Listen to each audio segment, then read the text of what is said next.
সাবেক রাষ্ট্রপতি ও প্রখ্যাত চিকিৎসক অধ্যাপক AQM বদরুদ্দোজা চৌধুরী আর নেই।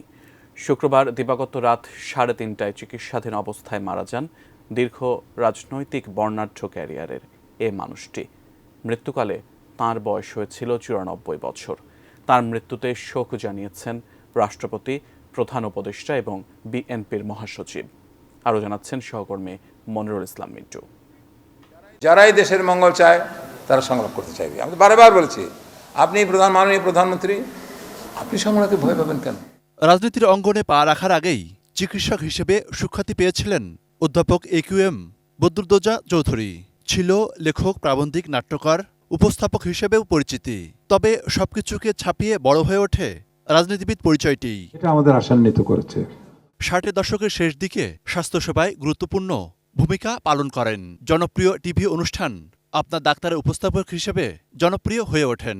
পরে জাতীয়তাবাদী আদর্শে অনুপ্রাণিত হয়ে 1978 সালে তিনি বিএনপির প্রতিষ্ঠাতা মহাসচিব হিসেবে রাজনীতিতে প্রবেশ করেন। জিয়াউর রহমানের সরকারের উপপ্রধানমন্ত্রীও হন। এই অশান্তি, এই বিশৃঙ্খলা, এই জাতীয় সংকট উত্তরণের জন্য অধ্যাপক বি চৌধুরী বিএনপির মনোনয়নে 5 বার সংসদ সদস্য নির্বাচিত হন নিজ এলাকা সিরাজদি খান শ্রীনগর নিয়ে গঠিত মুন্সিগঞ্জ 1 আসন থেকে। এখানে সরকারের যে তৎপরতা দেখানো উচিত ছিল, না হয়ে থাকে, এর চেয়ে লজ্জার হতে পারে। মাঠের অলরাউন্ডার আমি, আর ঘরের allrounder Tilex. Tilex toilet cleaner, clean মানেই টাইলক্স। নবম জাতীয় সংসদ নির্বাচনে বিপুল ভোটে বিএনপির জয়লাভের পর পররাষ্ট্র মন্ত্রণালয়ের দায়িত্ব পান। পরে 2001 সালের 14 নভেম্বর তিনি রাষ্ট্রপতি দায়িত্ব পালন করেন।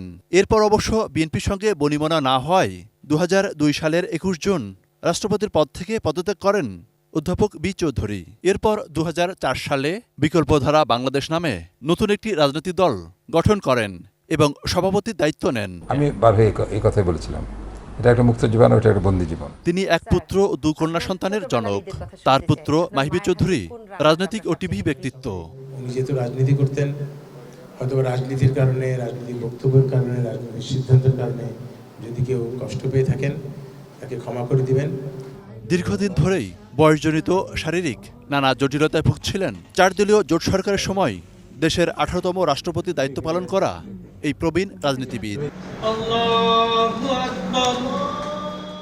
শুক্রবার দিবাগত রাতে তার মৃত্যু হয়।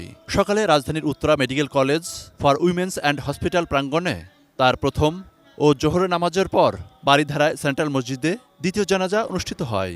রোববার তার গ্রামের বাড়িতে দাফন করার কথাও রয়েছে। মনিরুল ইসলাম মিন্টু, 18 নিউজ, ঢাকা।